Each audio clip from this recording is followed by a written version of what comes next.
ਉਹ ਆ ਗਏ ਚੁਗਲਖੋਰ ਆ ਗਏ ਢਿੱਡ ਦਾ ਕੱਚਾ ਹਾਂਜੀ ਹਾਂਜੀ ਉਹ ਬੇਬੇ ਚੁਗਲਖੋਰ ਆ ਗਿਆ ਈ ਆ ਗਿਆ ਚੱਲ ਬਈ ਫੁੱਸ ਹੋਏ ਬੰਬ ਉਧਰ ਚੱਲ ਇਹ ਉਹ ਬੰਬ ਆ ਜਿਹੜਾ ਬਾਅਦ ਚ ਕਬਾੜੀ ਇਹਨੂੰ ਵੇਚੀਦਾ ਹੁੰਦਾ ਗੱਲ ਸੁਣ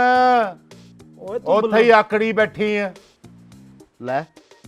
ਉਹ ਤੈਨੂੰ ਤਮੀਜ਼ ਨਹੀਂ ਹੈਗੀ ਯਾਰ ਤੇਰੇ ਕੋਲ ਹਣ ਹੈ ਨਹੀਂਗੇ ਇੱਧਰ ਆ ਇੱਥੇ ਬੈ ਲੈ ਲੈ ਆ ਸੂਟ ਫੜ ਆ 2 ਸੂਟ ਲੈ ਕੇ ਆਇਆ ਇੱਕ ਤੇਰਾ ਸੂਟ ਆ ਤੇ ਇੱਕ ਤੇਰੀ ਮਾਂ ਦਾ ਨਵੇਂ ਡਿਜ਼ਾਈਨ ਦੇ ਆ ਓ ਬੇਬੇ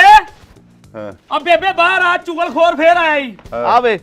ਜੇ ਤੂੰ ਫੇਰ ਆ ਗਿਆ ਮੂੰਹ ਚੱਕ ਕੇ ਹੈ ਸੂਟ ਲੈ ਕੇ ਆਇਆ 2 ਸੂਟ ਲੈ ਕੇ ਆ ਪਰਿਓ ਹਾਂ ਅੰਮੀ ਕੱਪੜੇ ਲੈ ਕੇ ਆਏ ਆ ਸਾਨੂੰ ਨਹੀਂ ਚਾਹੀਦੇ ਇਹਦੇ ਕੱਪੜੇ ਕੁਪੜੇ ਆ ਵਿਖਾਓ ਰੇ